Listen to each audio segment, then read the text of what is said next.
Welcome, strangers, to Talkumentary, a show where we watch documentaries and then get together and talk about them. Excuse me there, friend. Can I talk to you for a moment? Did you hear about the local urban legend called Talkumentary? Well, Tell me, what does Talkumentary look like? I heard it's a humanoid frog and it walks on two legs and it goes around and it's big and it's 6 feet tall. It walks on two legs like a man and it hides out next to the interstate on the marsh and it tries to get the kids out of the cars on the interstate. It comes after kids. After the kids. What makes it so scary, though? It's a frog. It's a human-sized frog. It's a frog. It walks on two legs like a man. It's a frog. And it's got the gullet like a frog, and I think it swallows the kids. What is this Talkumentary everyone's talking about? Well, it looks kind of like me, only looks more like a gremlin. And it's got one of those broody funeral veils, kind of like La Llorona. Llorona, I think is how you say it. So what makes Talkumentary so scary? Well, on top of that, people say I am easily annoyable. I hate things, lots of them. Talkumentary goes after the people that do things that I hate. So Talkumentary is your best friend. Yes. Excuse me, sir. You there over on the other side. What is this Talkumentary everyone's talking about? What does it look like? Like Booty Freak Freddy. Looks like Booty Freak Freddy. Booty Freak Freddy out to get all the kids. You gotta look out for him because he might be hiding behind a tree or a twig or something. What makes him so scary? What does he do? He's dark. He's dark. And his eyes are white and his teeth are gleamy. I think he got a fro. But I don't know. They say Booty Freak is quiet. You can't turn your back and don't go that way. I was gonna be grab snatch and that'll be it. All right, Brian, what about you? What'd you hear about Talkumentary? What does it look like? I heard Talkumentary just looks like a dirty trucker driving around eating all that gas station food, and then he uses his pants as napkins. Just Oh, rub his hands all over himself, and that's a messed up thing to do. that's disgusting. Who does he come after? Well, I've heard that he just gets jealous because how he died was that he got super backed up. And so he died on the toilet because all of his hemis popped and he lost all that blood. And so he gets super jealous of anybody who can go into a truck gas station and have a normal bowel movement without, blowing it up for about 15 minutes. So if you stay in your bathroom stall for more than 15 minutes, then you end up dying. Oh, well, I heard that Talkumentary goes through the woods wearing a white cape with got yellow teeth, feeds on the souls of people who use their speakerphone all the time when they're talking on the phone, and like anyone else wants to hear that shit. Oh yeah, he's a 7-foot tall badger with yellow teeth. Well, ladies and gentlemen, there you have it. Proof that the horror of Talkumentary is as real as our imaginations allow it to be, thus giving it more power than it has ever deserved. Welcome, everyone, to episode number 36 of Talkumentary. I am your parasitic ghostwriter of a host, Jeff Kolaski. Happy Halloween, everybody. Hey-o. Happy Halloween. That's right. We are only a couple days away from Halloween, and if you're watching on our YouTube feed, that's why it sounds like I'm talking through a mask, because I am. But it's coming off now so that you can actually hear me. But it will sit right here. Hang on. In spirit. Oh, God. Oh, There we go. jeez. There's my head. My head is now on the table. So we know all our listeners that are out there have been getting their costumes together just like we did. And they're buying up all the bulk candy to hand out to trick-or-treaters. And they're brushing up on their spooky documentaries, just like the one we watched for this episode. Let's meet our crew for this evening down here in the dungeon with me, all dressed up in their disgustingly spooky costumes. So spooked. To my left, we have the White Witch herself. The bitchy witchy. the bitchy witchy. Good golly, Miss Molly. What's up, Molly? Oh, just here vibing, being a bitch, being a witch. Happy belated birthday. Thank you. Across from me over there, Oh, Captain Blackbeard himself, dressed in his royal regalia, King James, a.k.a. Blackbeard. What's up, James? what's up? Hey. Arr, my goodness. What's a pirate's favorite letter, James? I mean, Captain. The R. No, it's C, because his love is the sea. Ooh. Oh, my golly. You got it right there, Lassie. Got him. You got me, Lassie. And all the way from Grey Gardens herself, dressed up as Little Edie, my sister and the conjurer of all spiritual things for this evening, my sister Lauren Kolaski. Hi, sister. Hi. Welcome to the show.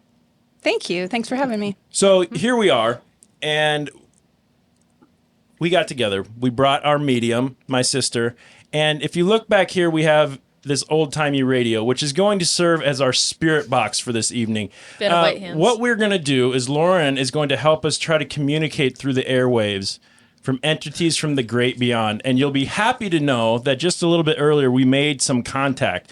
We have with us on the line right now one half of the duo behind the hilarious and entertaining podcast called Berated B-Rated Movies. I welcome into the realm this evening, Mr. Brian. I don't know your last name, but hey, Brian. Hello, thank you. Thank you. Woo, Brian, thanks for being here, man. No, it's awesome. Really appreciate you, reaching out and asking me to come on. For sure, man. Tell us what is B-rated movies? I mean, I know because I listen now. I'm a fan now, but tell our listeners what that is. No, so what it is my buddy Anthony and I, we watch indie films and we basically narrate and make jokes throughout the movie. Reason being, we just started watching, everybody watches the Hollywood movies and everything, but they started getting kind of stale. And so we started doing indie films where I always compare indie films to Hollywood films like college basketball and NBA basketball, because in college, you're trying to get to that next level. So you're throwing all your stuff out there. There's so much more dunks and everything in college basketball than there is in the NBA, because as soon as you get to that NBA status, you're like, okay, I made it. I can just sit back and relax now. So as soon as you get to that Hollywood status, that's where you start slowing down. And so we just love indie films and started watching indie films and talking about them. Cool. Talking Yeah, about I love we know that. about Talking that. about them. Yeah. Talking about them. That's why I thought you might be interested in doing this with us. Obviously we watch movies too, and we talk about them, but it's a different type of movie, different type of show. But I thought it worked well for our episode this evening. I'm getting a certain smell coming from our spirit box over here. What are you drinking there, sir? Just some good old fashioned Bacardi. Nice. Right. My favorite. Oh, I thought it wasn't mixed for a second. And I Bacardi was like, you are a 251. savage man. Just No, I wish I would have known. I would have dressed up as something instead of just like a homeless bum drinking, And so Yeah, I thought you were dressed up as your urban legend. The guy in the trucker the with the stinky hemorrhoids. trucker. Dirty Carl, I think that's his name, but it was. Yeah. Anyway, thanks I again got it. for being here, man. Looking forward to some of your commentary on this documentary. Before we go any further, I'm going to get a few things out of the way. Please go out, rate and review our podcast on your favorite podcast streaming services. Let us know what you think of our show. If you're liking the fact that we're doing video now, give us a thumbs up on YouTube or whatever you want to do. If you want to connect to our crew, look for us at Talkumentary Podcast on Instagram, Facebook, YouTube, or you can email us at info.talkumentary@gmail.com. This week, we traveled all the way to Little Edie's home in New York, but we went to Staten Island to be Sounds Staten Australian. Island. Staten Island. You keep going Irish. I know, I'm Or trying. like Australian, yeah. I'm trying really hard here. Staten Island. We went to take a look at a boogeyman-like urban legend thought to live in, under, or around an abandoned mental hospital in the woods of Staten Island that may have been more true than one would like to believe. The truth, my friends, is more terrifying. Where I just lost my spot. Oh my god. The truth is more terrifying. The truth, my friends, is terrifying. We watched Cropsey. This 84-minute documentary from 2009 starts off as an examination of the creepy urban legend named Cropsey, but quickly segues into the story of Andre Rand, a convicted child kidnapper whose suspected crimes in the 70s and 80s may have inspired or been blamed on Cropsey. Here is the trailer. For my safety, I will not go on. Do you think they're all around us? Yeah. Oh my God.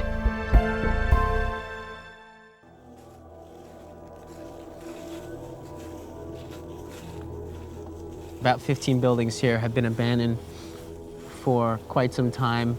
They did a lot of searching for the kids here. Specifically for Jennifer and I believe Holly Ann.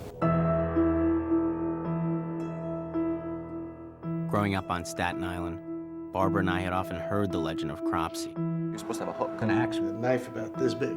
Cropsey was the escaped mental patient who lived in the tunnels beneath the old abandoned Willowbrook Mental Institution, who would come out late at night, snatch children off the streets. I would have never guessed there were the amount of weirdos living on Staten Island. It might be somebody on your block. It might be somebody you work with. You know, here's this guy going around picking off these kids. I can imagine how other parents, even if your kid's gone for an hour, I can imagine how they must feel. You know, that's probably one of the last things that you ever think about, that somebody would take your daughter. It seemed like everywhere I went, there were people out in the woods looking for that little girl. It's no question. If we were going to find her, we definitely were going to find her. She thinks we're picking at dead children's bones. We just want closure on this, that's all. What was that? I heard something. Look down there in the hallway. It's scary because we have a boogeyman living on Staten Island all those years. That image forced a lot of people to say, that is the killer. There's no reason for him to exist anywhere else, you know, other than jail. We had the same questions that you're asking me. Why did he do this? What set him off? It's sort of like putting a puzzle together. You know, he likes to be the center of attention, the keeper of the secrets. So I think it'd be great if you could speak for your What if we just do audio? Safety, I will not go on. Do you think they're all around us? Yeah. Oh my God. I think he's possessed. I really think that he is demonized and possessed. All right, so Cropsey, what did you guys think of this documentary? James, do you like this one, man? I like the beginning of it. Okay. You know, but it turned out to be okay. Sister, were you into this one? I mean, this kind of, the reason you're here is because I know you like spooky shit. And, Yeah. You know, so. Yeah, I'm into it. I'm into the true crime aspect of it. I'm also into the kind of spooky aspect of it. I wish they would have gone farther with the urban legend part, though. Yep. Exactly. Yep. Just, I mean, that's so much cooler. And, you know, to be honest, if they just would have, like, explored that abandoned hospital and... That's a documentary all on its own. I would have so been into that, but yeah. It was all right. I liked it. Yep. I watched it twice. Nice. Okay. Yeah, I had to watch it again today because the first time I didn't take any notes or anything. studied. And then I left my notes, so it's fine. Oh. Molly, you into this one at all? Yeah, I liked this one. I also, since it's only 84 minutes, I feel like they could have done some more with the abandoned hospital, cryptid, kind of urban legendy stuff. I love cryptids. I think they're so fun. Yeah, me too. So- I'm starting to appreciate the shorter documentaries. Yeah, I know, same. Like, yeah. I like a nice, long, in-depth documentary, but especially when I'm taking notes and stuff, the short ones, like, I like when it gets to the point. Yeah. Brian, Yeah, this I one rocked up with your it. alley at all, man? Yes, 100%. Like the whole documentary is like, it goes into kind of like the indie films too, where it gets more like serious. Like everybody knows that Freddy's not real. However, like when you start getting these these stories that are true, then it starts just messing with you even more because you're like, God damn, if I did ever move to, how do you say it, Staten Island? How? But if you ever do move over there, don't have kids because it's, you know, that's just the scarier part of it. So it really, yeah.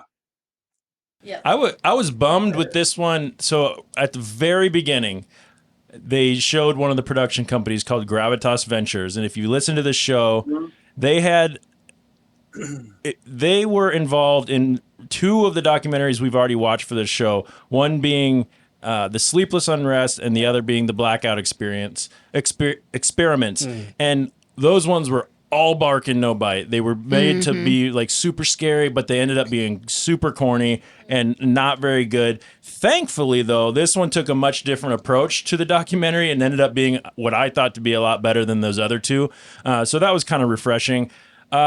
This one was directed by Joshua Zeman and Barbara Brancaccio, written by Joshua Zeman, produced by Josh Zeman, Barbara Brancaccio, and Zachary Mortensen. This film was an Antidote Films, After Hour Productions, Ghost Robot, Off Hollywood Pictures, and Gravitas Ventures production.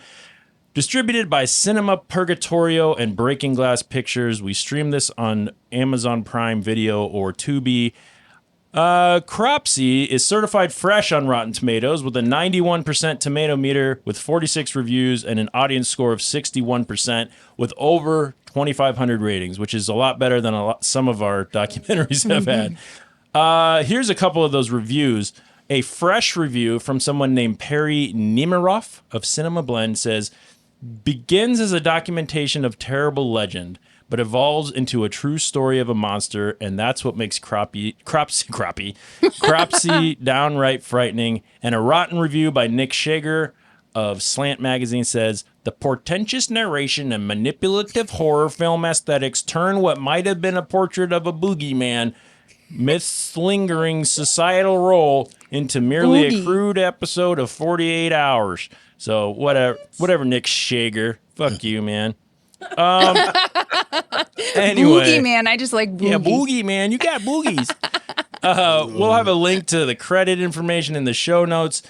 Let's get into it. What do you say? I say yes. Yes. I also say Aye. yes. All in favor? Aye. This is your spoiler alert. So if you want to go see this before we watch it, go watch it. Come back. We'll be here waiting. First, Come hang out. Watch Crappie. yeah, watch Crappie with fine. us. Yeah. Let's talk about why we chose to watch Cropsey this week. Being that this is our Halloween episode, we wanted to do something spooky. As I've mentioned before, I pretty much choose these documentaries based only on the name and the cover, the cover art, the description, which, you know, that's going to be, in some of these cases, the best part of the documentary. We do, in fact, judge a book by its cover. We do. judge docs by its cover. 100%. Yep. You have to. You have to. And Brian does Name that of the too, game. I'm pretty sure, because the 2 episodes that I've listened to most recently, which was Murder Size, which shows a bunch of people from the 80s in like 80s like workout gear, leotards and whatnot, which was pretty sweet. And then Bone Jangles, which is a guy through a mask, kind of like what I just had on. Yeah. Wait a minute. Jangles. So wait, is it B-rated horror movies? B-rated. B-rated. I know, but do you watch? Are they all horror movies? For the most part, they are. We've done some horror comedies as well. Oh, nice. Yeah. Did you do Tapehead? Yes, we spoke to Tapehead. I'm really. Oh my god. Okay. Cool. You'll have to check him I'm out. gonna It's have to. pretty- Yeah, it's I'm gonna have to watch. pretty Or You got I mean, another listen. fan. Whatever. You gotta listen. Yep. So I think this did it for us, you know, for our Halloween episode. I think this kind of scratched the spooky itch enough for me anyway. Maybe not for, you know, Captain Blackbeard over there who's already falling asleep. No, But not falling asleep. Just listen to this. You know, this might have not been scary. You know, you don't get the jump scares. You don't, you know, but it's a Right. documentary. I mean, what do you want? Yeah. But it sure is creepy to think about what could have been going on in those woods and around that old hospital. Like, that's fucking nuts. Well, also sometimes it's more scary to listen to what people do in real life than in horror movies when you know it's made up and fake. Right. Sometimes Yeah. it's like, oh my god, Yeah. can't have kids now, can't move to Staten Island now. Well, I don't know Not why that I was anyone- planning on it, but After watching this one film, I would never want to move to Staten Island. No, You know, especially what before they were. watching it. Yeah, especially have- I didn't know about the whole world's biggest dumping ground or Me what, neither. like Yeah, trash no. dump. I had no idea. first of all, ew. Yeah, gross.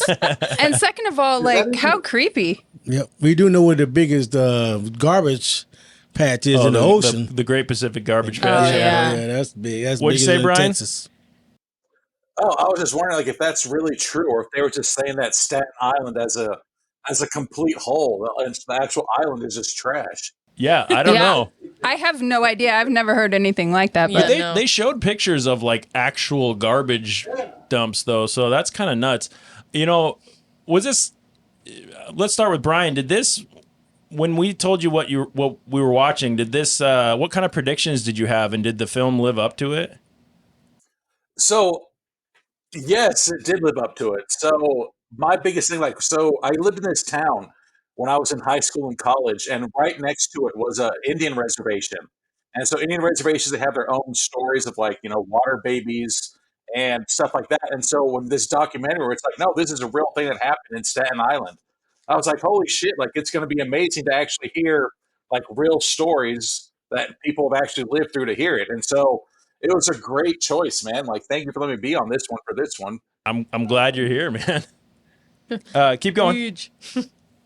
No, that's it. So I promise I'm not trying to cut anybody off. But no, it really, we always say, try to put yourself in those people's shoes, and then it would make that movie or the documentary 100% scarier, And so that's the whole thing. We're now you're going to Staten Island, and then there's this person that potentially is going through the woods, and especially when they were showing that big huge part of the island that it was all the hospitals and the tuberculosis wards, everything like that. Good God, that alone is, yeah.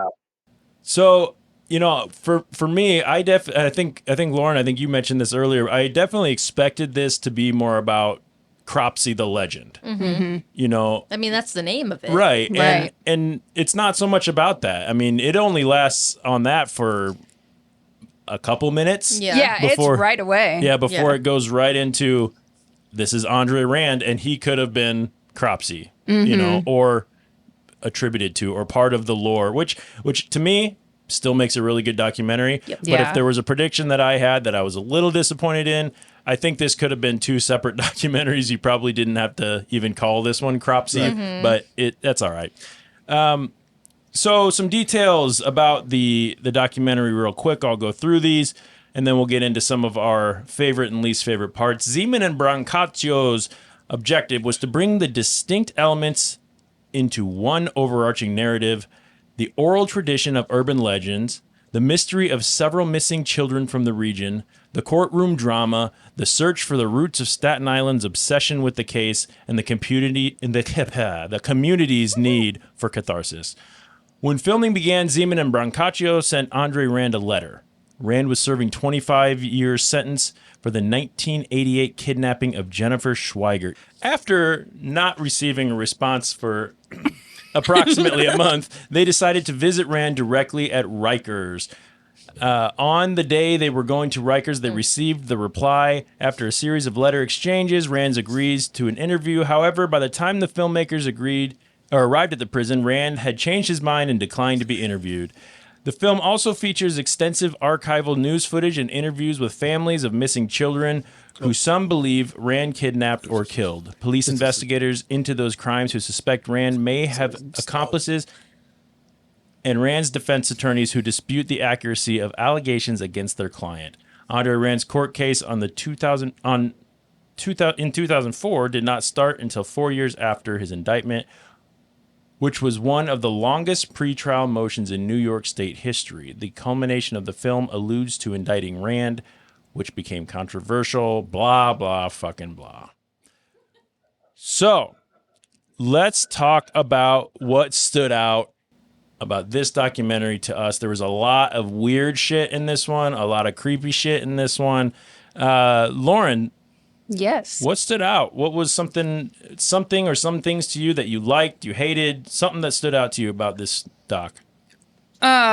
I thought a couple things that I thought were really interesting. First of all, his perp walk. Can we talk about that? Because that was so that was probably the scariest part to me. Yeah. Was how his eyes all bugged out and he's drooling, and I'm like, oh my gosh, is this guy really this crazy, or is this an act? Like, what is happening? Yeah, the eyes were real. I had to look away because I was just off put. I was like, I feel like he's staring into my soul. And another thing that I thought was really creepy was that really this man's handwriting? It was perfect. Yeah. That is Yeah. psycho. Right. Yeah, was. it was. It looked like a font. Yeah, It was crazy. It was beautiful. Yep. I know. Well, and then another thing that I thought was really interesting was how they were talking about. They were kind of trying to figure out why he would do something like this, and when they were talking about, because when he's at that Willowbrook place, man, that stuff was. I mean, Geraldo settled down with the R word. Okay, Right. Yep. but That was my least favorite part, I will Exactly. say, but But that was like watching the footage from that, and I've seen that before, but watching the footage from that and then hearing them say that he might have been trying to put some of these kids that were a little bit slower out of their misery, for lack of a better way of what saying he it. considered to be a misery-filled life that, how could parents possibly want? Right. Yeah. And all that. So and he saw how they were treated in that facility, which Right. obviously wasn't how this sweet little, what was her name? Jennifer? Jennifer, yeah. Yeah, I mean, her mom obviously loved her and Right. took care of her, but he saw the disability and thought, Yep. well, she must be being mistreated. So- I don't know how true that is. Yeah. But So since you're on that point, I think probably the most horrific part of this whole documentary was their showing of what it was like inside Willowbrook State School or Willowbrook Hospital. Yeah, the actual video. So I actually have a clip from that that I'm going to play. But I will give a warning to anyone listening. This is a clip from the 1970s. There's some language, some slurs that Lauren was talking about that may be considered offensive. So please don't take this as documentary feeling that this is appropriate. But this was, in my opinion, the most chilling part of the whole thing. yeah. I agree. Yes. Yeah.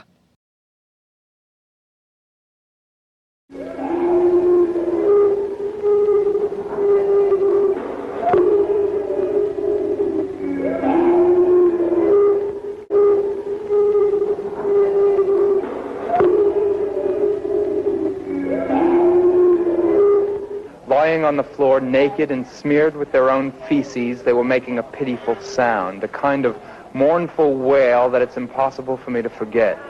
This is what it looked like, this is what it sounded like, but how can I tell you about the way it smelled? It smelled of filth, it smelled of disease, and it smelled of death. Congressman Mario Biaggi had planned an official tour of the facility for 10 o'clock in the morning, but by this time, wary of what I felt were attempts on the part of the Department of Mental Hygiene to make the situation look better than it really was, my camera crew and I got there 2 hours before that. As the hour of the official tour approached, bundles of clothing were brought in for the children and a process of cleaning up was begun. Even so, none of these cosmetic changes could do much to improve the place. There are thousands there like that, not going to school, sitting on the ward all day, not being talked to by anyone, only 1 or 2 or 3 people to take care of 70 people on the ward, sharing the same toilet, contracting the same diseases together. 100% of patients at Willowbrook contract hepatitis within 6 months of being in the institution. Most patients at some time in their life have parasites. The incidence of pneumonias is greater than any other group of people that I think exist in this country. Trauma is severe because these patients are left together on a ward, 70 retarded people, basically unattended, fighting for a small scrap of paper on the floor to play with, fighting for the attention of the attendants who are overworked, trying to clean them, feed them, clothe them, and if possible, pay a little attention to them and work with them and develop their intelligence. But what in fact happens is that they go downhill. The attendants tried to care for their wards, but was simply overwhelmed. The attendant-to-patient ratio, which should be about 4 to 1, dropped to 30 or 40 to 1. And the average feeding time per patient, which should be 20 or 30 minutes, went down to 2 and 3 minutes. All these patients do is sit during the day. They're not kept occupied. Their life is just hours and hours of endless nothing to do, no one to talk to, no expectations, just an endless life of misery and filth.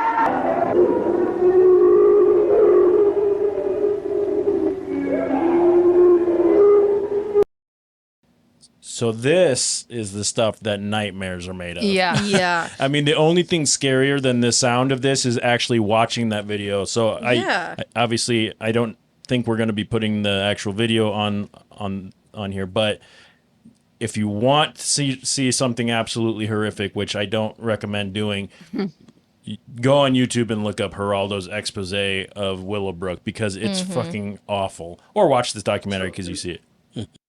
Can I throw something in real quick about one of my favorite parts that involved Geraldo in this movie? So if you pay attention, when they start walking to the hospital, he like jumps up and like tries to jump over something, like clicks his heels, like he just fucking won the lottery. Dude, I'm 100% serious. Rewatch that part. Rewatch just that part. Like he jumps up, he's like, "Hiya!" and like does a little fucking cake like that to his ankles. It's going to get me my own talk Yeah. show. And yeah. Look what I did, you Geraldo guys. blew up after that. Yeah, he sure did. This was his kind of his introduction into, journalism and whatnot. Yeah. Anyway, so yeah. So if there was a place though that a Cropsey urban legend was going to develop, I mean, this is the place that it would happen. So Cropsey, they mentioned, is a generic term for a maniac, a term that kind of Boy Scouts, campers, things like that would use to scare each other.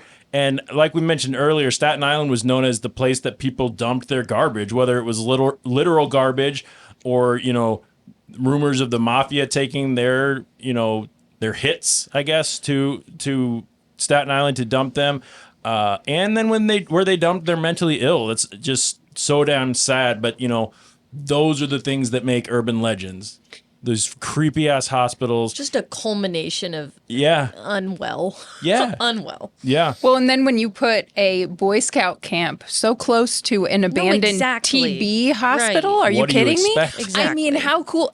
Can you imagine how scary that camp out must have been? And probably Can you imagine awesome. how awesome the No kidding. Like the campfire stories and stuff would be 100%. amazing. Then you've got You'd the have camp kids sneaking counselors out. walking them by there and Yes. jumping out and scaring them. Yes. Oh my God, I would have shit myself. Yeah. I would have snuck That's the best way. They always have to be ready. Isn't that what their like motto is? Like always be ready or something like that? For Cropsey to always be destroy ready you. for TB patients to Yeah. get you. So kids are disappearing. Unfortunately, this So isn't an unusual thing in the world. Kids go missing all the time, which is fucking awful. But for some reason, when Jennifer Schweiger, a 12-year-old girl with Down syndrome, went missing, Staten Island perked up. The search began and fingers began pointing, and most of them pointed directly at a guy named Andre Rand. So he's a real handsome fella. Yep. And I love big beady eyes. yeah, and no teeth. the jutting no out, teeth. the jutting out jaw, and the no teeth, and Man, I don't know if you guys ever saw that TV show, Hey Arnold, that cartoon. where Oh, that the grandpa. Yeah. holy shit, He he's does just look like like the him. grandpa. James, don't agree Yeah. like you haven't just been sleeping. Yeah. Her grandpa. Grandpa. Grandpa. Oh, Oh, yeah. That's me. Grandpa. Yep. All right, that's me, matey. So Rand worked at the Willowbrook as an orderly for a couple years, and he was afterwards known to sleep in campsites around in the woods, which is just, It's creepy. Unsettling. the epitome of creepy Right. motherfucker. How about don't do that? Right. So, and to speak to Lauren's standout about his perp walk, when they picked him up, they showed up and showed him the Geraldo expose before they pulled him out. And this sent him into like a stupor. Like catatonic. Yeah, which to me was like, that's when he was, stumbling around and drooling and his eyes rolling out and bugging out. Like, that reminds me of shit from like, from horror movies, like where, Right. programming and, the PTSD. the Yeah. Manchurian Candidate kind of stuff, like show him this and he's all of a sudden like, he turns into this weird monster. Just like brain sludge. Yeah. It was fucking crazy. And And am I wrong in thinking that he was in that video? Because I feel like there was parts of Geraldo's expose where Rand is actually in the video. No I wouldn't way. be surprised. I I don't watched know. it twice and I thought I saw him in there. I don't know.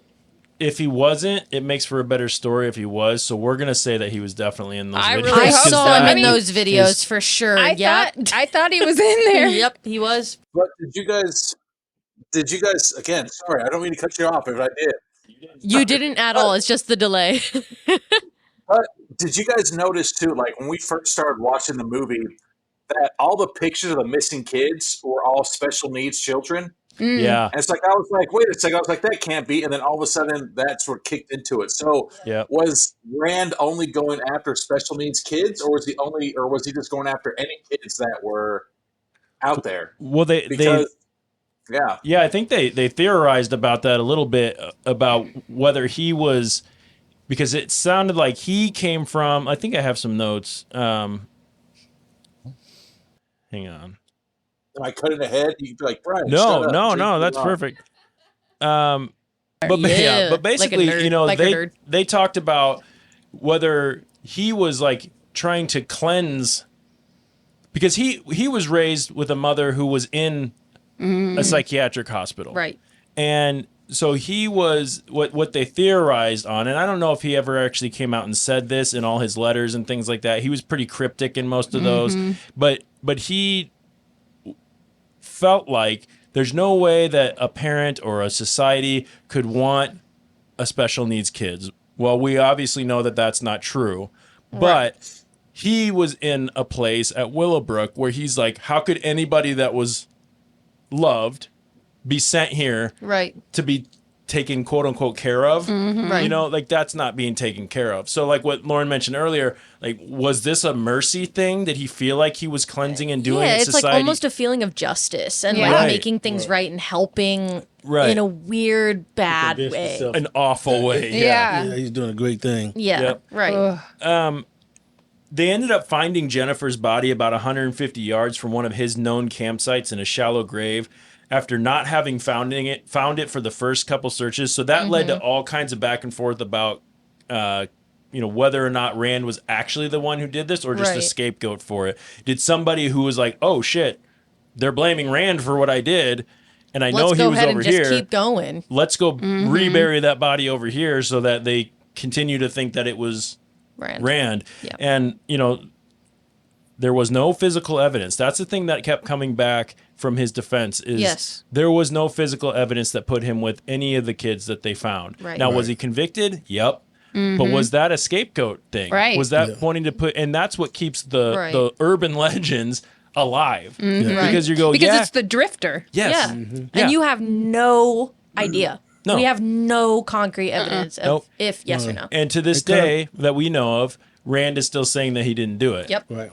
Kind of remind me of Central Park 5. Yeah. Oh, yeah. You know, how no evidence whatsoever. Right. Even the evidence that showed one trail leading down to the lady that died, was raped, not died, that was raped. You got 5 guys. 5 guys are not going to walk in a single line to rape a lady. Right. You know, but all they had on him was he was an outsider. He was creepy.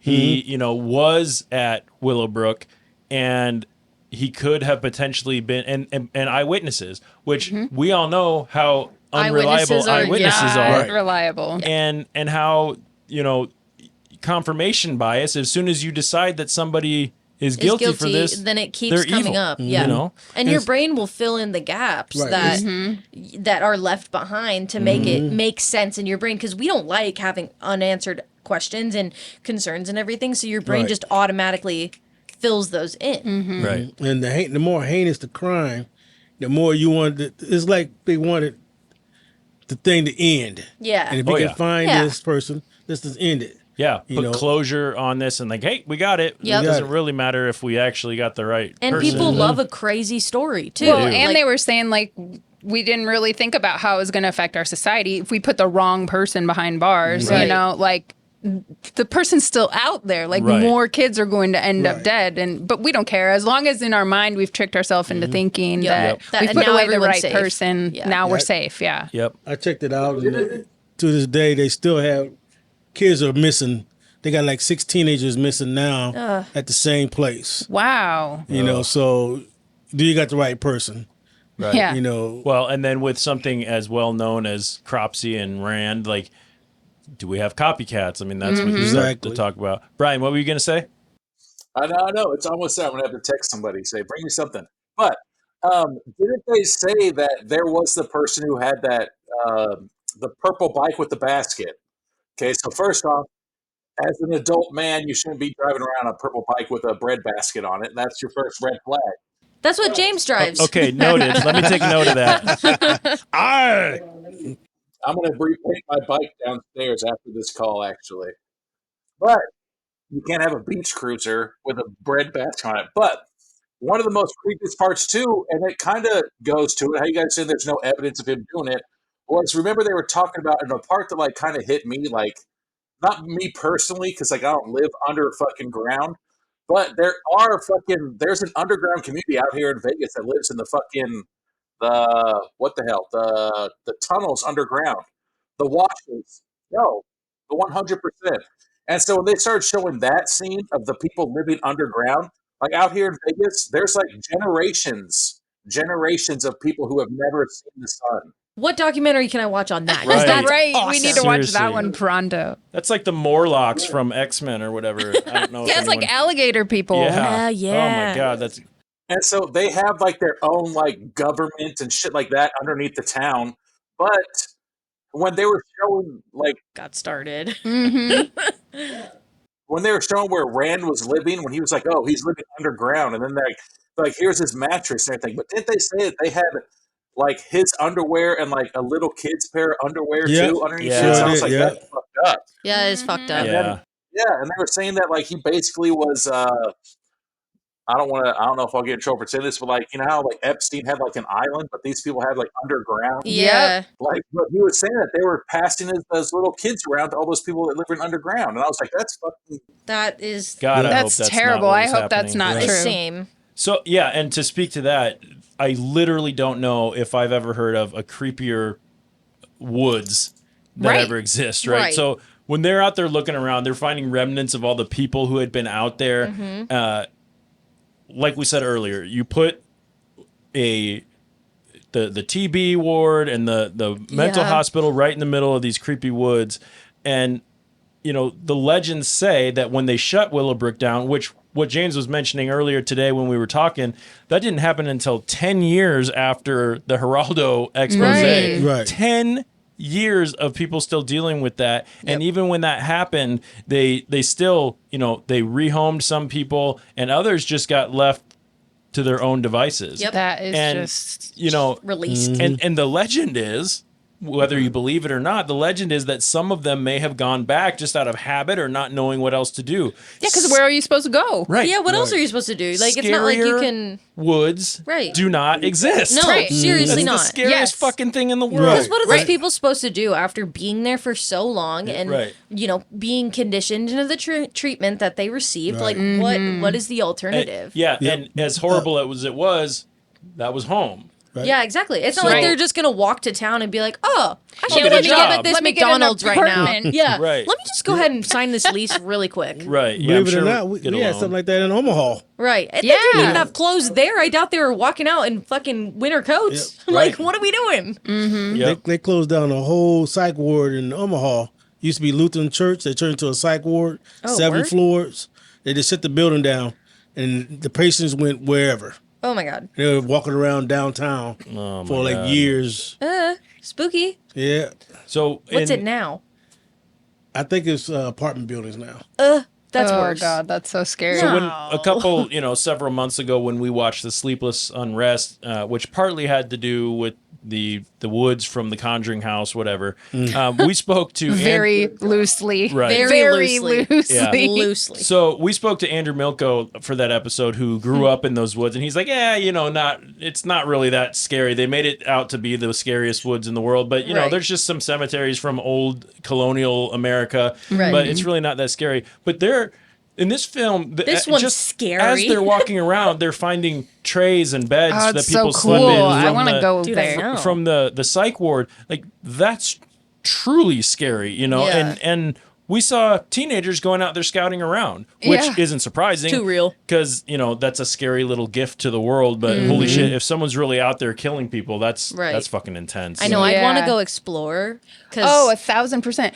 Curiosity, but also I'd be scared shitless. Oh, yeah. It'd be Okay. in broad daylight. I'd have to go at 10 a.m. Right. Yep. So when they went back to the abandoned buildings after dark, and the lady was like, "I'm not going in there. I'm not going." And he's like, and then he goes, "Well, I'm going in there." She's like, "Well, what am I?"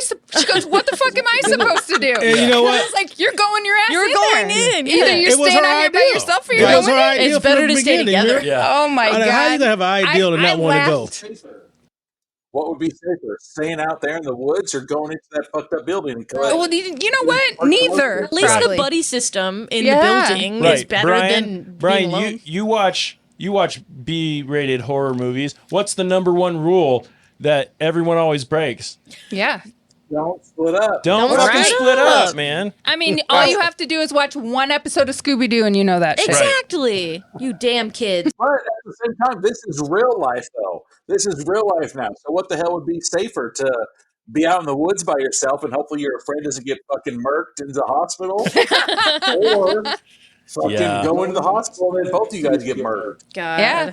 Or just I don't be mean, there at all. Get you know? murked in the woods too. You can't just win. die with your friend. Yeah. I mean, you should definitely go I'm in the going in. building. I'm going You in. only You live going in? once. I'm going in. Oh, I'm going in. At least dab it up with them one last time before you both get murdered. Right. All There right, you Lauren's go. the friend that goes in first, and Oh, yeah, she's I'll like, go "You in. have to come, otherwise you're going to be alone in the woods." Right. And then It'll be Jeff's the one fine. who's like, "Oh fuck, I'll be okay." like, bye. Yeah. Yeah. Jeff's like, I'm staying out here. I'm strapped. Yeah. Yeah. Get I've got fucked. a gun and a flashlight. What do you got? No, I think personally I would have gone in. I think that indoors would have been less creepy than outdoors. If that, Yeah. Yep. Animals, Somehow. man. Yeah. right? Animals. You don't want to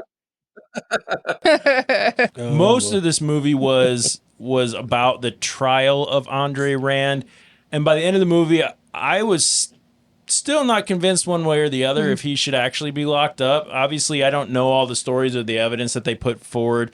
All I got was this film, but wow, I mean, to me, it's crazy, and the stuff they did find out about him when they finally put him. So he gets convicted.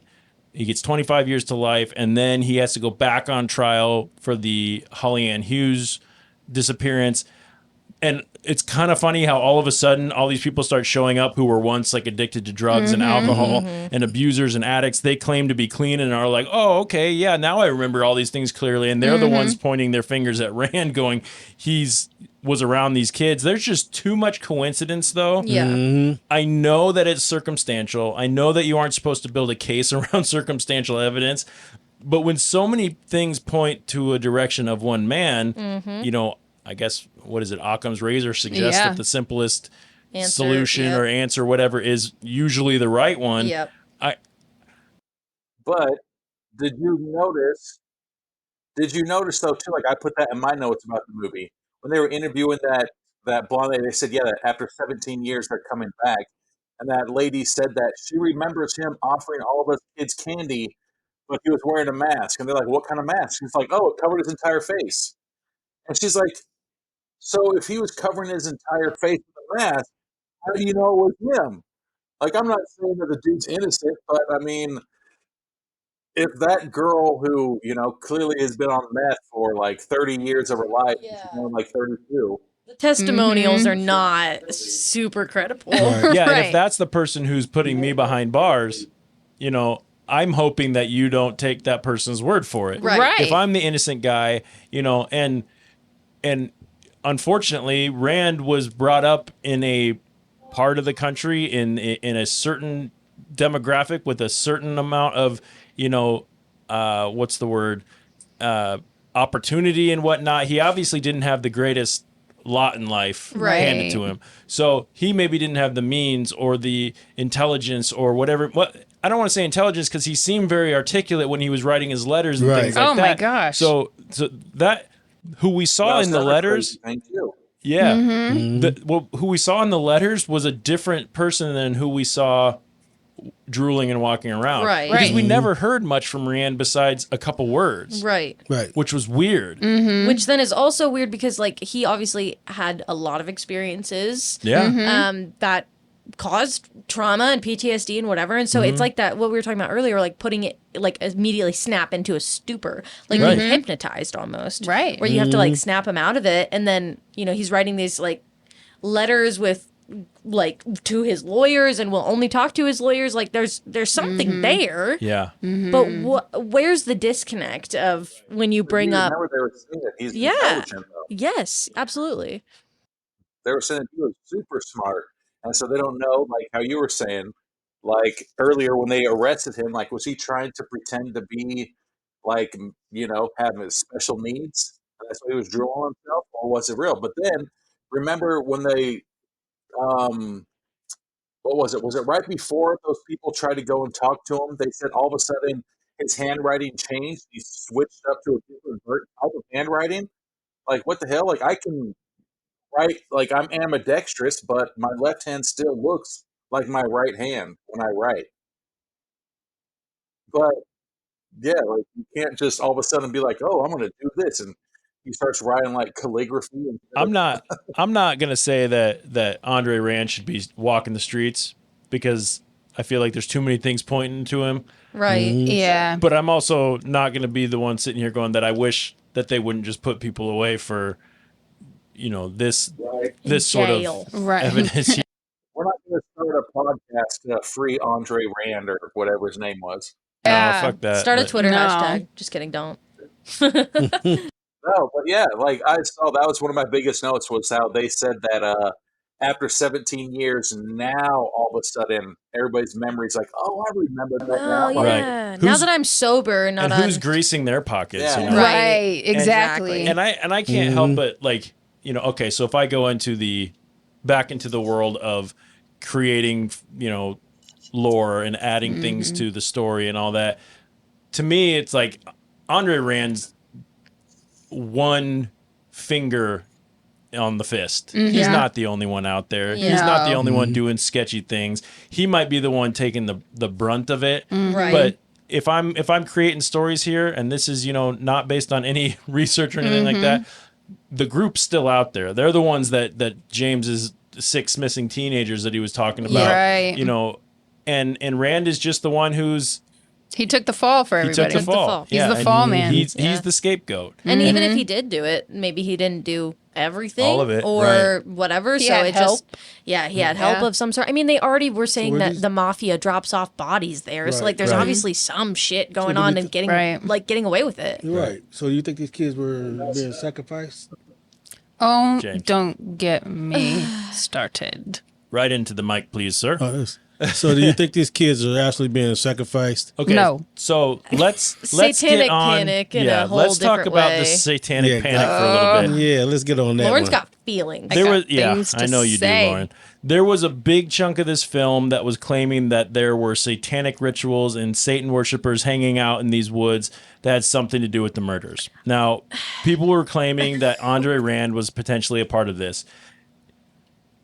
Lauren, before I unleash you, I'm not going to go crazy. satanic panic was bullshit. It was Yes. just a way to scare Agreed. people. Yes. It was a way to put blame on something that people could understand. Yeah. It's a way to say Fear-mongering. It was It's fear-mongering. fear-mongering, and it's a way to say there's something that we don't understand that's really scary, and it's hurting our communities, and we need to blame it on something. So this is what we're blaming it on, and it's And poor Lucifer took the poor brunt. Lucifer. It's a huge I'm just misunderstanding for my guy Lucy. I don't. Yeah. God. James, thoughts on the rituals, the satanic part? I know you've got a different, James is holding his cross necklace in fear.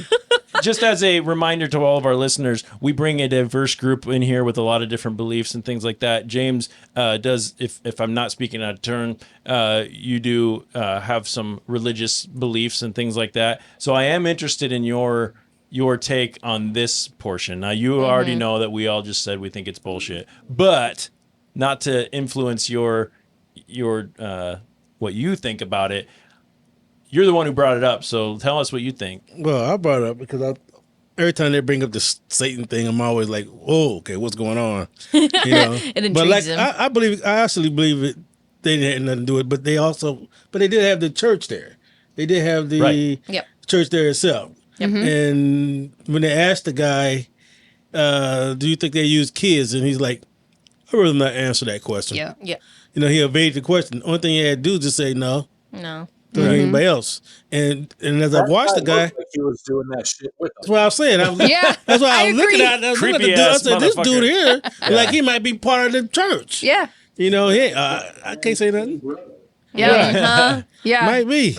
Yeah, a lot of creepy people was up in there talking that could have been the murderer. You know what I mean? And the pastor, that we were just trying to help and get the right answer out of him. That's sure you was. You probably was helping him. You know what's going on? Yeah, and come on now. So a environment like that, the woods, the thing like you're going to attract. Yep. All of the certain crowd, spiritual, occult type things. Now, I have met several occultists, and most of them are very kind people who want the best for the people around them. They just don't believe in any kind of a god or anything like that. They believe in more of a.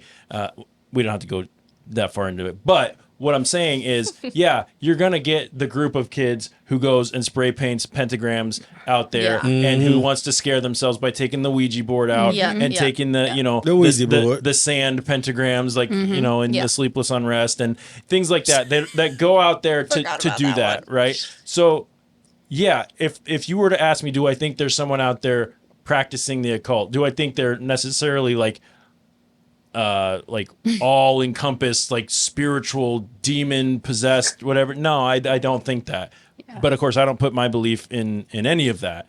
So, but what I thought was funny or was interesting was, so they talked to the one guy besides Rand who at one point was a suspect for these disappearances. And he said something along the lines of, when they show a picture of Rand and they say that this guy's a mass murderer, somebody's going to say, oh, I can just tell. Yep. I can just tell that he's a bad man. But if you go to someone else who doesn't know who he is and show him that picture and go, this guy just saved 11 children from a burning building and he feeds the homeless and he gives all his money away to whatever, someone's going to say, oh, I can just tell he's a good man. I can see it in his eyes. That's confirmation bias. Yep. I mean, that's exactly what, is happening when you start bringing in, the media has such a big role in what happens in these situations. And when some pastor or preacher or whatever gets on the news and says, there are satanic rituals going on in this city and we need to pray and have, like, in that voice too. Yeah, in that voice, and, for sure. And there's going to be a large group of people that go, well, that's our trusted leader in our religion. Yes. And he's telling me this, so who am I to not believe that? Well, once the ball starts rolling, it's easier to just let it keep going than to stop it. And I mean, let's be honest, that's a fucking cool story. So cool. If I'm seeing in my head that Anton LaVey and his fucking buddies are out there with their goblets and their fucking their knives sand and pentagrams and shit, like their cloaks. Sign and me their... up. I will buy a ticket to that. No, 100%. I want to go popcorn. look. Yes. Yeah. Fuck popcorn. I want to sneak in there. Well, and also. Well, it's just the Satanists doing this, Right. not I'm not my into all average that, Joe neighbor murdering kids. Like exactly. It's the Satanists. It's Right. the people who are Good. scary already. You're exactly right. And that was one of the things that hit me hard about this is, I don't remember who said it, but it's a lot, like you just said. I'm just going to repeat it. Fill in the blanks. You have to blame it on something. Somebody did this. Yep. And it's a lot easier for me to go, the creepy guy in the woods did it than my neighbor who his shovel is in my garage because I used it to bury, whatever. Yeah. It's body like in my backyard. the guy who is next door to you and you wave to when you're mowing lawns next to each other. I don't want to think that he has anything to do with it. It's not that guy. It's for sure not that guy. But most likely it's probably that guy. Well, it's somebody that's more like your neighbor than the teenager like wearing Anton the LaVey. floor-length trench coat is probably, the spookier one that's drawing the pentagrams and killing the people. So, So, I just know one thing. Tell us one thing, James. I'm gonna tell you one thing.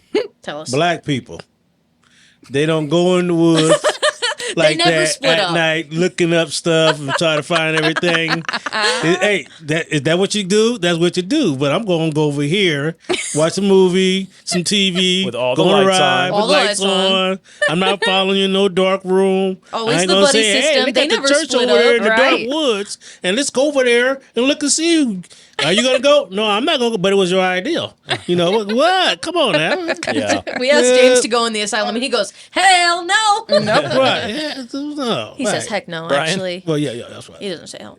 Yeah, but like how they started talking about like when they started throwing in that satanic rituals, like it made me think was it Dave Chappelle when there's like, oh, like AIDS came from somebody fucking a monkey and then going out and fucking some chick. And then Dave Chappelle's like, I think once you cross that line from fucking the monkey, you don't come back to the other side. Right. And start being a human. You know, it's like I would hope or think that, you know what, if you're into kidnapping and whatever Rand was thinking he was doing, like you don't cross that line to like sacrifice them. You know what I'm saying? Like those are two Right. separate like Yeah. realms of creepiness. Mhm. Yeah, Yeah. pick a weird and stick with it. That's a good point. Yeah, Like, it's a good point. You don't, like what? Just because you're into this one creepy, disgusting thing Right. doesn't mean you're all of a sudden encompassed with something else that is completely, irrelevant to what you were doing. Right. Right. But Like who was it? There was another case where like there's a girl who got kidnapped and they just kidnapped her because they wanted her for their own like child. And so like I wouldn't go through all this hard work of like kidnapping somebody just to be like, hey, Carl, go ahead, you can have this one and just murder that one since I fucking already did the hard work of doing it. Right. No, but I think there's a line that they don't cross. Like I think both of them. So I think what you guys were saying. yeah, yep, Too many creepies in one scenario, and we need to limit it. yeah. So I think to talking about Rand, I think that the fact that he was never willing to interview with anyone, the fact that he never took the stand, the fact that he was so eager to write the letters and say his piece and be so involved with many of the different parts of this documentary, but wouldn't actually talk in person. Like he kept putting off the interviews and canceling last minute. That makes me believe that he was guilty of at least some of the things he was being accused of. Like whether he was the one doing all of it, especially after they revealed about his upbringing with his mother in the Pilgrim State, which was another psychiatric hospital, was almost identical to Willowbrook, which was weird. Right. They were like, this has the same floor plan. It's like they used the That's same weird. blueprint. That part was Mhm. weird. Yeah. That was weird. So talk about too many coincidences. I just think that this is a story of a boogeyman and it's scary as shit. And even the preacher who took Rand in before his trial says that Rand admitted to him that he took Jennifer. Now, of course, we're just believing this man, but why would he? What would does he he gain? Right. from doing that? He took her because, and what he said was he took her because he assumed that her family wouldn't want her. He thought that mentally challenged people couldn't possibly be loved or wanted. So he's a sick man. If those were the things he said, or even the things that he thought, he's a sick man. Right. I don't really want him around. Yeah. I find that hard to believe what the preacher said because didn't he say it was all on tape? Didn't he I say don't that he know. was taping I him or don't something know. like that? That's why he was staying with him and stuff because it was secretly taping him, but he didn't want to tell. I didn't Oh, catch that. I didn't catch that either. Oh, okay. Well, maybe I missed something because I was probably asleep. But Yep, just like you were doing a couple minutes ago. Did they say something about somebody sleeping with bodies or something too? With what? Was they sleeping with bodies or sleeping with like necrophilia? Oh, You should talk yeah, into the microphone somebody, when you. Yeah. somebody like, said that, but they- I they can't were sleeping remember with- what it yeah, was in. was in there. I think that was just one of the accusations that was one of those thrown things. around. Like, Yeah, Okay. it was if he's like doing part this- of the lore. Yeah, if he's doing this, he's probably fucking the dead bodies too. Like, Right. okay, well, like I don't. First of all, Another line that you don't cross and come back from. No. At least I mean, I wouldn't think so. I don't know. I don't even want to think about that. Yeah. right. So, let's see. Does anyone have any standout things before I go into his guilty verdict and we I get do. kind of go, Lauren. So, what about when they decided not to answer his letter and he called them? Oh my god. That was creepy. That to me screams guilty. Yeah. Right. Like he wants attention Yep. for this. Right. Yeah. It's been he was like mad. Yeah. Excuse me. I wanted to make sure you I got want to my yeah, email. it's been over 2 weeks. Per my last email. Yeah, Right. yeah, yeah. Like And to me was almost one of the scariest parts because it just to me is screaming, I've done something and I want you to pay attention to me. And I want you to be asking me for an interview. Right. And don't back down. Right, because I have a certain narrative that I want to show the world. And the only way I can make sure that's done well is if I give it thought by putting it into writing. Because it's just the same reason why sometimes like a text message or an email or something is easier than a face-to-face conversation. Yeah. Because you can read through it. You can kind of, think about what you're going to say. You can rewrite it if you want, delete it or edit it or whatever. He was going, this is the story that I want to tell. And it's very meticulous and it's very thought out. And, it's cryptic. It's got the scripture in there. It's got all this stuff in there. It's written, writing in the columns. Some things are circled. Pictures. Drawings, which, lends itself to every horror movie. You think of the movie like Seven when Kevin Spacey's character has all his, manifesto or notebooks or whatever, and they're all scratched in and drawn on and, written out. And, it's right out of the pages of a horror novel. Yeah. And like you said, I'm in complete agreement that once, and they even said, like, we're not going to answer him and see how he responds. Right. Yep. And he called him. Can you imagine getting the phone call that says from Rikers Island? Right. No, literally. And like, oh. This is a collect call This is from a collect Rikers call. Island. Would you like to accept? Could you also imagine pissing off fucking the boogeyman? Yeah, literally. No shit. I think we. Oh, you don't want to answer my letter, huh? I Right. wrote it out, so I'll see you tomorrow. And did they made him leave a message? You Yes. didn't Right. talk to him? Like, Right. Isn't that what you wanted to do this whole time? Is talk to this For fucker? my last Right. voicemail. Right. So, like, Yeah. did you call him back? Yeah. How do you call what him do you back? do? You call him back. Yeah. Right. They're gonna meet Oh you my again with some God. fava beans. A bottle of- To piggyback off of what's going on, yeah, it was the same shit where they said that they never even heard that guy's voice, and then all of a sudden, those other two people were gonna go meet him, and you're just like, all right, we're gonna hear his voice. And they're just like, oh, he fucking stood us up, and then all of a sudden, there's like, here's a voicemail from him. I'd be like, what the shit, Right. Come on, motherfucker! Didn't you want to talk to me? Anyway. Yeah. Yeah. That part stood out big time to Yeah. me. Yep. Another Anything else? thing. Yep. Can we talk about what a goddamn angel Donna is? Yeah. Friends of Jessica or Jennifer. The Sorry, lady Jennifer. that just never stopped She searching. just the never universe. stopped searching, and She just she's took off still on her own. I mean, as Yeah. far as I know Because if she's she has a heartfelt, her son. Yeah. right. You know, She's and that touches her deeply. I know when they showed the So- footage of her son and she Right. was I like, this is know. like really personal to me. I was like, Right. Well, and she's like, She's my kids are all involved because I couldn't leave them at home by themselves right. because I was scared to leave them alone. Like, God, what an angel. Right. And Yes. she's still out there looking for him. As far as we know, God Yeah. bless you, Donna. Yeah, Donna. Donna. The Fucking The angel. lady. can you? I mean, okay, let's go the skeptic route here a little bit. Yes, I think it's wonderful that people do that, but she has to get some kind of a rush out of that, Yes. doesn't she? Yes. Because yeah. because But I'm going still. when she's got her retired police officer friend and they're going around and they're finding the soft dirt and going, this is the kind of stuff we would dig up, and they're going through there. I'm going, oh my God! Like, I used to live out in the woods, and I would walk around and yeah, dude. Yeah. You didn't really live out in the woods. You just went Yeah, I did. camping then, right? No, I lived No, out he in the lived woods. out in the woods. For how long? 20 acres, man, for like a year almost. That's fucking amazing, dude. Like, you live like a yurt.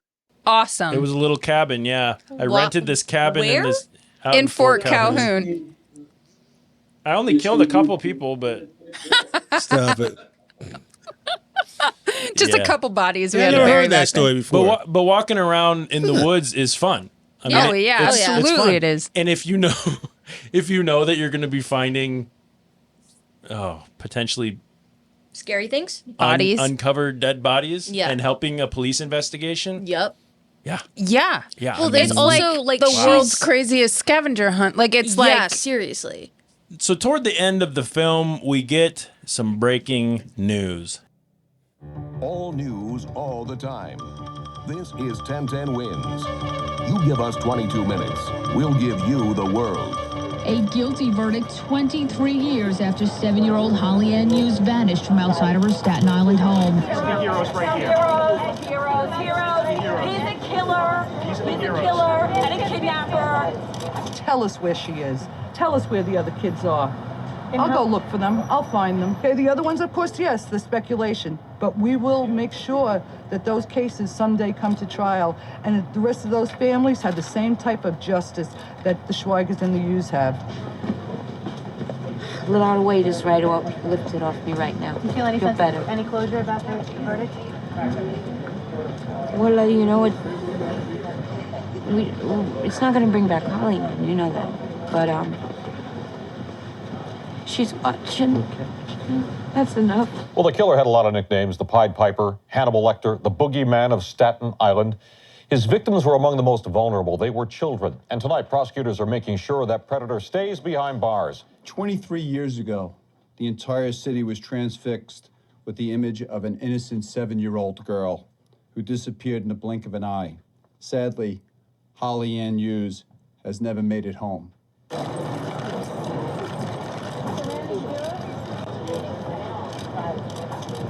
What the conviction today does is assure us that Andre Rand will die in prison. Andre Rand was sentenced 25 years to life for the kidnapping of Holly Ann Hughes. He will be eligible for parole in 2037. He will be 93 years old. Yeah, so Rand, that was the news report of him getting his final conviction, again, 2037. So we're getting close. So he's still alive? That's what I was just going to ask. This was made in 2009. It's been some time. It's been a long time. I didn't look it up. I'm going to Google it right now. So he'll be eligible in 2037 for parole when he's 93 years old. Does anyone feel after watching this, or any information you may have dug up before the show, that Rand was just a scapegoat? That the man was just in the noose when the lynch mob ached for a hanging, so to speak? An improper trial maybe led to a false conviction? No, I think you mentioned it, though. What's that? Where, like, I said, I think you mentioned it earlier, where he might not be 100% doing everything, but he's for sure got his hand in it. Yeah, I would agree with that. You said he's alive still? He's alive. He's like 74 or something. Oof. He is alive, unfortunately. Yeah, so the truth is that we will never probably know the exact true story. Right. Which, again, that's the power of the urban legend, and that's what they said at the end of the film. The power of the urban legend is the fact that it never claims to be true. Right. The truth is a range of possibilities, and it's the audience that must decide. Mhm. So decide, audience, and good luck. Good luck. Ugh. So spooky. So, Spooky. overall takeaways, how did we feel after watching this? Brian, let's start with you. Credits roll. How'd you feel? I'm really disappointed Drunk? that in the entire movie nobody said forget about it. Yeah, But, that was disappointing. Yeah. you know, and then, like, I don't know if this is the appropriate time to talk about this. Did you notice that there was the other reporter named Dave Navarro? And I was like, he doesn't know how to play drums. I did notice that. I saw Well, his name. Andy and looked like Geraldo. yeah, I saw his name. I go, Dude, wow, and I he's was like, changed. you don't know how to give He's tattoos. changed. Dave Navarro doesn't know how to give tattoos. He's Ink Master. yeah, Master. I know. So good. But no, I enjoyed it, honestly. Like, I really like being able to watch, like, documentaries. Like, I watch a lot of documentaries. Like, I spoke to you, Jeff, Yeah. before we even got on this. I was like, dude, I've watched a couple of the documentaries before, and then I go through your list of movies that you've done or episodes that you've done. And I was like, dude, I've seen, like, at least 5 of those movies. Yes. Heck yeah. Cool. So I love the documentaries, and then when you reached out, you're like, hey, here's a documentary about a fucking urban legend. I was like, that's an amazing thing. Yes, you sir. know? So I really did enjoy the documentary because it's about, the horror and the scariness Yeah. of it, and it makes everything that much more intense, I guess, if you can actually put yourself in those people's shoes. James, how'd you feel after credits roll, man? Oh, At the credits rolls, I'm like, okay. I really was like, I really wanted to talk about the legend, like, like all the different type of ones in New York City. This one, this guy did this guy did that. You know, they kind of got it, but they didn't get deep into it. Yeah. You know, so yeah. Did anybody else watch the other documentary that they did that does go into all of the legends called Killer Legends? No, was it good? I saw Highly that, though. recommend. Oh, Yeah. good to know. Good to know. Highly recommend. It's going to scratch your urban legend itch. It's exactly what you're talking about. Okay. It goes into like the Candyman. It goes into, yeah. you know, the Halloween scare or whatever, where people are like So x-raying does it their... just talk about like where they came from and why they started in that, or is it? No, it's the true stories behind it. So them? there's the urban legends, Okay, and then that's right. they like dig into it to see if things actually happen, like if They're these like, things why did actually this start? happened. Here we go. Right. So it's like the true stories behind it. So like, Okay, you know, the that's one cool. where the babysitter's like, oh, the call is coming from inside the Yes, house or yeah, whatever. They kind of dug into that. There's like 3 or 4, maybe 4 or 5 urban legends that they. You know, the Hook Man at sounds cool. Lover's Lane or whatever. Oh, yeah. Yeah, I so forgot about it's that. really cool. I recommend watching Maybe it. we'll do that for I watched that next today. Halloween. Yeah, that's a good one. Whole year from It's a now. whole Seems like year. a long way away. Listen, But- We'll we be got doing an Excel spreadsheet. It's Yeah, do. whatever. just I put do it have on there. Yeah. Lauren, Yeah. feelings. What'd you feel after this ended? Were you sad? Were you angry? I feel like the satanic thing came up at the end, and so I was a little bit shaking my head. Yeah. Just because I was disappointed that I mean, I knew it was going to come up It had eventually, to. but it was a part of the story, whether or not. well, it was and it a kind right of that part, time, I think maybe if it was made now, like if it was something from now, maybe it wouldn't have been such a big thing. But Yeah. Yep. so I was kind of like, ugh.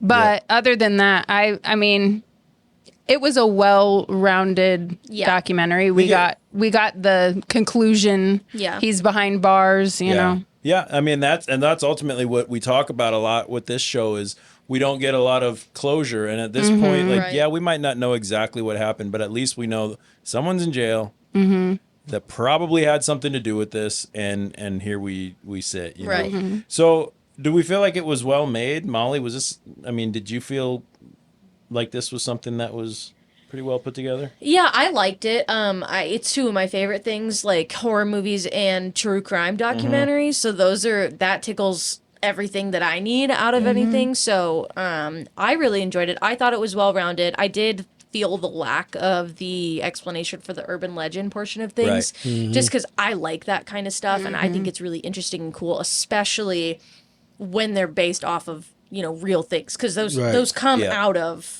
real scenarios and claims and everything like that. Like even the Mothman, like that's off of people. You're a cryptid freak. You Oh, like I cryptid. love it. Don't even get me started. I love them. I love them. I think they're so fun. Yeah. Very fun. Yes, it's so fun. We should do an episode on that. Yes. But yeah, I felt like it was well rounded. I felt like I got a good conclusion. I felt satisfied with the ending. Yeah. I just wish that I wish that they would have actually spent 2 hours on it, not gonna lie, because I feel like I could have gotten into it more if they spent another, half hour giving me more details. I enjoyed the way that they, went about everything. Yeah. I felt, a little dark after this one. Yeah. It was especially so I know that several of us here have had some experience working around people with some special needs. And, James and I used to work at a skilled nursing facility. And, we aren't the only ones who have worked around, some special needs. And so it was hard for me to see that. That so footage that was- footage, what people went through and what people are probably still going through Yes. after that hung with me through this whole thing. Yeah, that and was. Even replaying the clip, I was like Yeah. picturing it in my head, and I was like, Yep. oh God, it's just not something that you can wash out quickly. yeah, but I was surprised in a good way. I really liked the documentary. I was skeptical going into it. It looked older than 2009, if you Yes. ask me. Yes. But I kind of like newspaper clippings and old news footage and things like that. So it was pretty. And the filmmakers weren't too terribly annoying. I mean, we have seen a couple where they kind of insert themselves Yes. where I feel like, okay, you're just trying to be a movie star here. But I don't think that they were too terrible. Yeah. They did an all right job. I do think it was the best horror documentary we watched so far. Yes. In my opinion. So that's good. All right. We have come to the point in our show. Damn it. Yeah. Where we need to rate this documentary with an official Talkumentary rating. Each crew member scores the documentary on a scale of 1 to 10 items, with 1 being as bad as having to spend 1 minute or more in Willowbrook State School when it was operational, and 10 being as good as a nice, thick Staten Island accent. Still Australian. Still damn it. Sydney. Fuck. Staten I Island. think Jeff and I need to have a accent off. Yeah. Yes. Because both Jeff and I think that I don't think we could do New York accents. We only have one. It's just It kicks Australian or Australia. nothing. Yeah. I think if we had done this episode immediately after I watched this, It I could've been probably would better. have done better. But yeah, anyway, we didn't. After you doing an Australian accent, I don't think I can pick up my Boy, New York boy, again bah. because Yeah, I feel all like you have I'm to- going to go Australian. Yeah, that's true. You just I'm have like, to. You have to say something like Talkumentary, Right. and then you can I'm get walking into That was here. good. Yeah. Long Island. Long Island. Long Island. Long Long Island. Yeah, but it's a T on the end, not a D. I Long like The car Island. park. Yeah, that's good. All right. That's Boston. So the, Yeah, that's Boston. So the item that's used for scoring each week changes depending on the content of the documentary. And this week we will be using Pied Pipers. Pied Pipers. Oh, I forgot that we were doing not Boogie Woogie Man. Pied Pipers. So, Brian, we're going to start with you, man, since you are the spirit from the spirit box that we're listening to this evening. Yes, right here. I forgot that we were right here. Yeah, how many? Ask that clock what's going on. Yeah, how many Pied Pipers and why? I would say I'd give it 8 because I love documentaries. Yep. But the most irritating thing with documentaries is when they talk to people, and when they talk to the people, they say, "Oh, well, I heard a story one time about this, or I heard a story one time about that," and it's like, "Did you ever experience?" And they're like, "No, I never did." But And my so, like, then brother's why the fuck are sister's you in this aunt's documentary? cousin did. Mm-hmm. You know, and so every single person, even the fucking meth heads Yep. that were 17 years ago, they found them, and every single person that they talked to was actually had their hand in the pot for the documentary. Right. And that's why I give it such a great. Yep. Is 8 a great rating? Like I liked it, man. I really enjoyed this fucking. Sorry.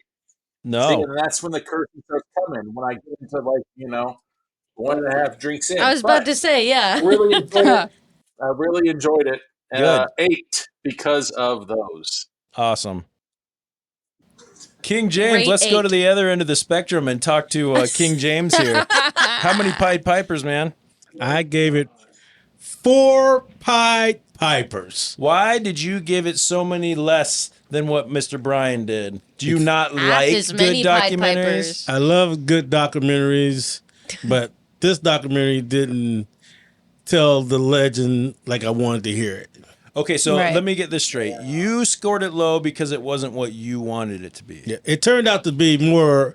This said, let's do a documentary on this guy, and it left the I can see Cropsey that. out of it. Mm-hmm. Call it Andre Rand instead of Yes. Cropsey. Yeah, I and agree. That that. would have been it. I can see that. I That's can see where that they as messed well. up at with me. That's not as eye-catching, though. Right, Yeah. that's true. I mean, the beginning of it, how they played it out when when it first came on, like, oh yeah, I'm rubbing my hands together. We gonna see some stuff, and then all of a sudden, it's talking about this guy. And he said I ain't do it, and they saying you did do it, and then what happened to Cropsey?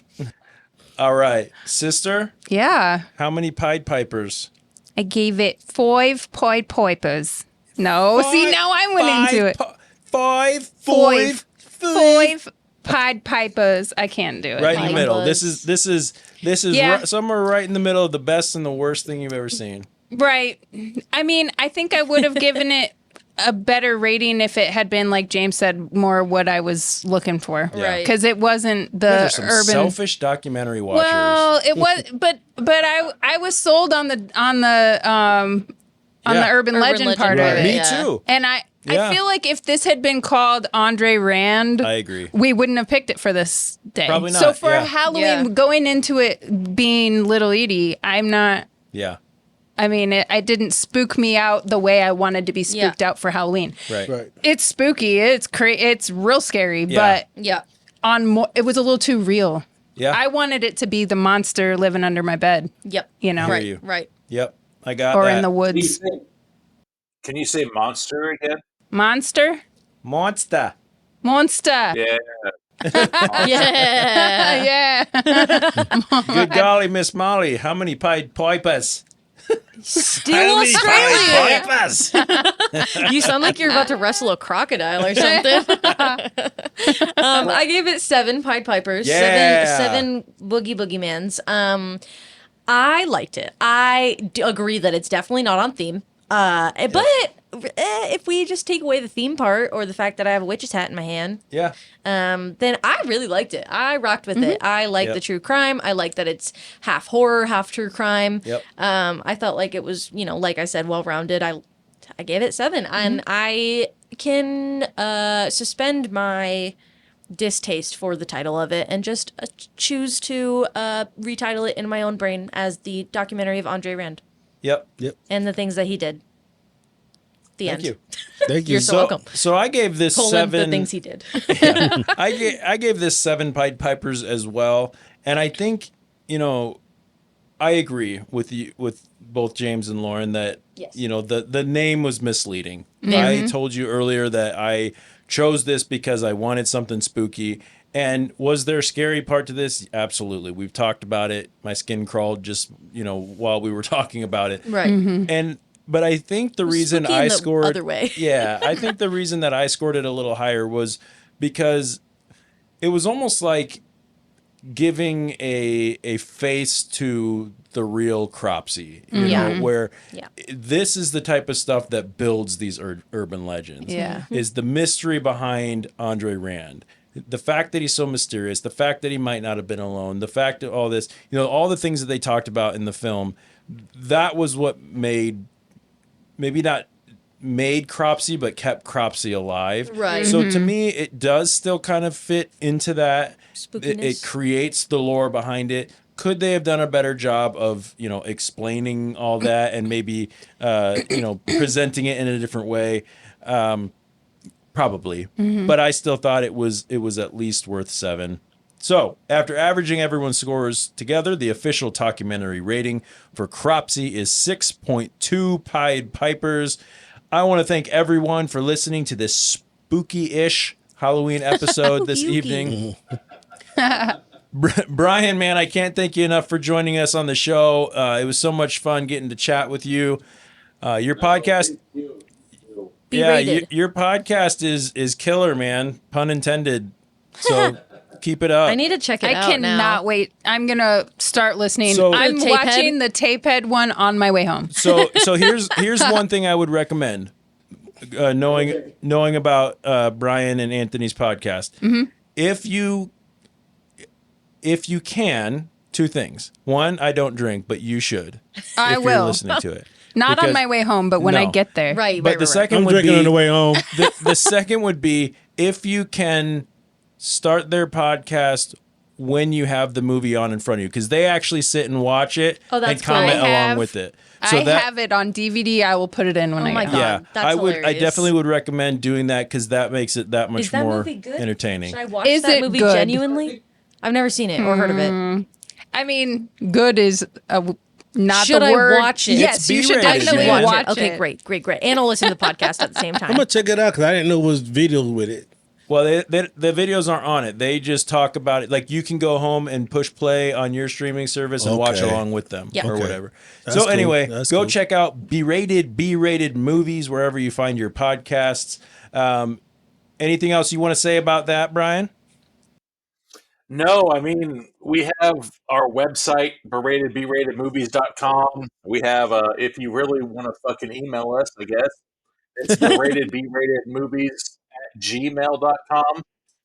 And then everything else, Facebook, Instagram. I really don't fuck around with TikTok too much, but it's berated B-rated movies. Like if you follow us, everything, then You get we're all there. all kinds of blue-haired Bitmojis and things like that. Sweet. Sister, little Yeah. Edie, thanks for being here, helping Thank you us for having me. conjure up this episode. So good. people might have thought I was joking a little bit, but you do get into some of the I don't if I say it wrong, correct me, but into some of the spirituality, the tarot stuff, The witchy shit. Yeah, some all of the witchy some of the shit. witchy shit. So tell our listeners if they want to check out your stuff or get a reading by you Yeah. or something You do like that. readings? Oh yeah. Absolutely. Yeah. We were gonna start a So podcast are you where like she a does them. Wiccan, or dope. are you? What are you? No, I'm not a Wiccan. No, I don't believe in Double nothing. checking stuff. She said, "I don't believe in nothing." She's just witchy. No, I'm just witchy, and I like it. So yeah, I have a Facebook page, Tarot with Lauren, and I just started that up right now at the time of this recording. Anyway, all of my readings are donation based. So Yeah. yeah, So I'm by just trying to Halloween, get. she's taking off. So get your freaking things in now. Yep. Oh hell yeah! All right. Nice. I'm into it. All right, Vegas. so check out Tarot with Lauren. Yeah. As always, thanks to the normal crew, Molly, King James. Hey. You guys Hey. are the best. If I had to go sneak around in the dark tunnels of an abandoned psychiatric hospital, I'd probably take you guys along with me. I'd probably stay outside. Especially James. I didn't make you go No, first. James. James would be I at ain't home. going nowhere. Nope. All right, so let's talk about next week's episode. For next week, since it's still the Halloween season, Halloween will have just been a couple days ago for that episode. We're going to keep it weird, but instead of murder, we're going to focus on a little nudity, a little poop, Yes. and a little It's punk my rock. favorite. The one thing in this world I don't hate: poop Poop and punk rock. and punk rock. We're going And on nudity? stage with one of the That too. with the one and the only Gigi Allen in the Yeah. documentary from 1993 called Hated, Gigi Allen and the Murder Junkies. Has anyone seen this documentary? No. I Googled it when I saw Does it on any- the spreadsheet, though. Does and it anyone looks cool. know who Gigi Allen is? I do. I do. My fiance is a huge fan. Well, Very knowledgeable. Okay. that tells me everything I need to know about your fiance. What decade is that from? Gigi Allen? 93. Oh, yeah. Brian, are you familiar with Gigi Allen? I am not, but just based off of Yeah. that reaction. So go. So Nudie, go. poop, and punk rock. Yeah, man. Go out, check out the documentary Hated, Gigi Allen and the Murder Junkies before next week's episode. It can be streamed on Tubi. A warning about that one. It's not. Yeah. It's not the most pleasant thing to watch. So don't watch it with your kids around. There's a lot of micro penis. Oh. There's a lot of dookie.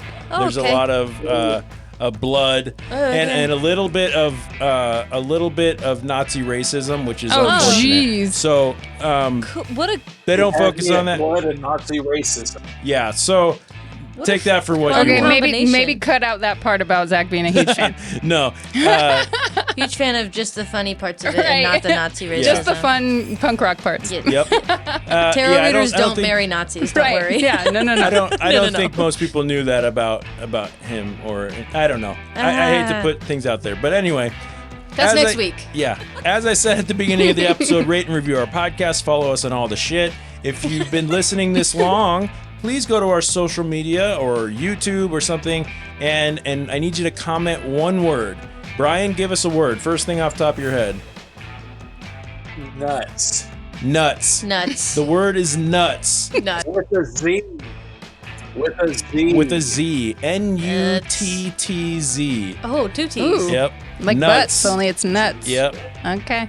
So if you go to our social media, you use the word nuts, we will give you a shout out on one of our future episodes. Nuts. Yeah. Next week, join us as we take off all our clothes, take a big old steamy dump, and perform